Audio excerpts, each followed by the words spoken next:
James and I just saw The Woman in the Yard. It was okay.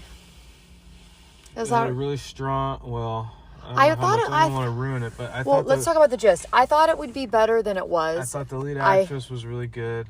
For sure. I thought the villain, the monster, the creature, whatever you want to call I thought her, they could have found a couple better kids. I didn't think they were very good. The kid actors were just okay, but, they're kids. What are you going to do?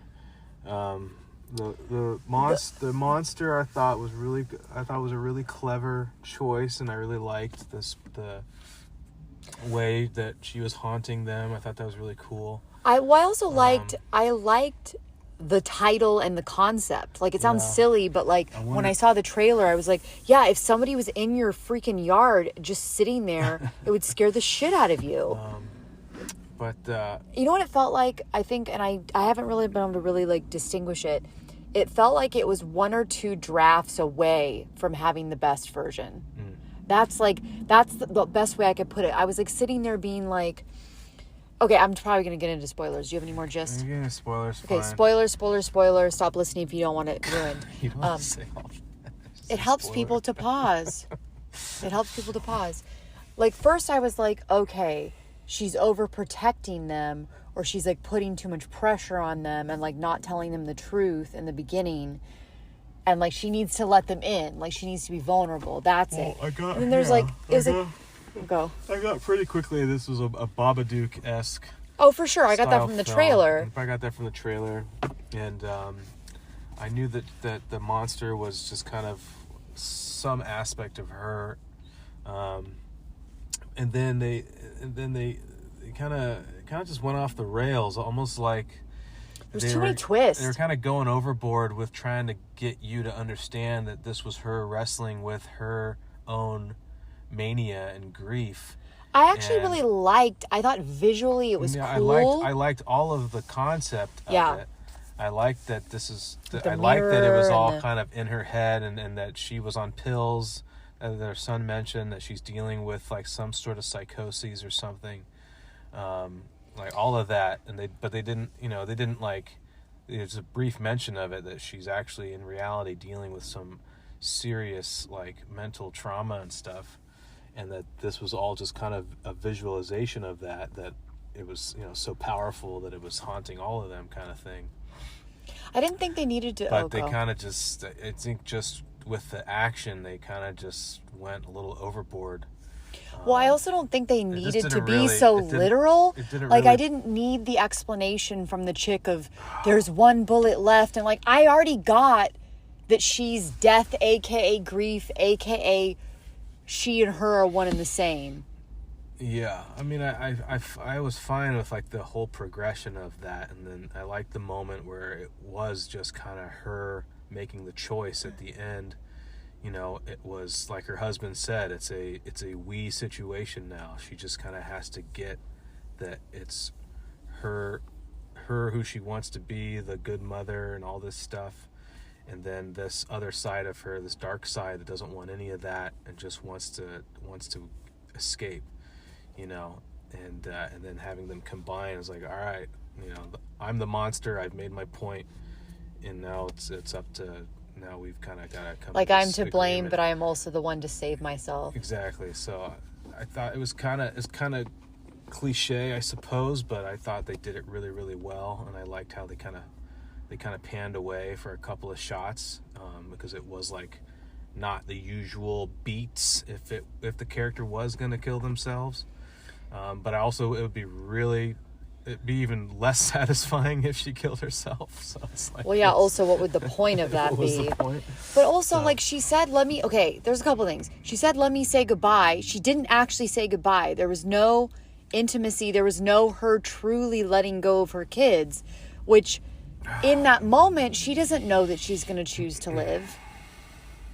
Why would they not have that? I thought maybe she was choosing to live, but she was still fighting this monster and didn't know what was going to happen. To her, it's all still very real. Also, why'd the kids come back with nobody? There's there were several things that I was like. They came back. It's so they didn't go to the neighbors. So they fumble around in the darkness, and then they. So I said, the son said, "Hey, Mom, guess what?" And I was like, "But I don't think he actually said what." anyways, it was a bit messy at the end. Yeah, that's what I'm saying. Like, it for me, it's not that it was like bad. It wasn't really, really bad. It wasn't really, really good.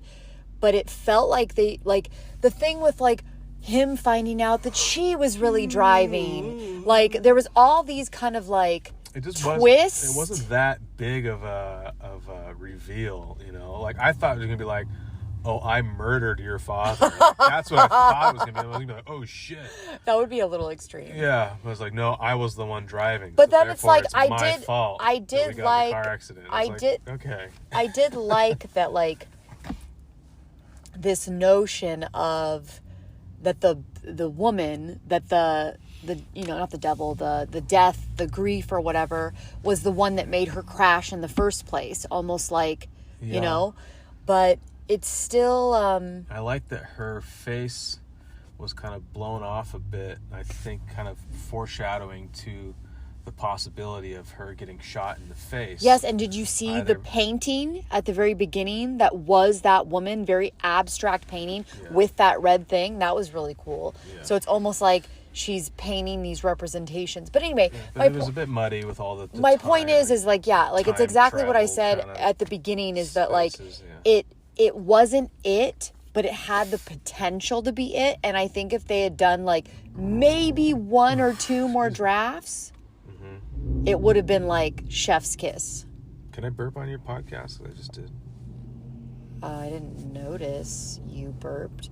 Also, like, you know, in the beginning, how like I thought that they were like trying to make a point like she's really independent.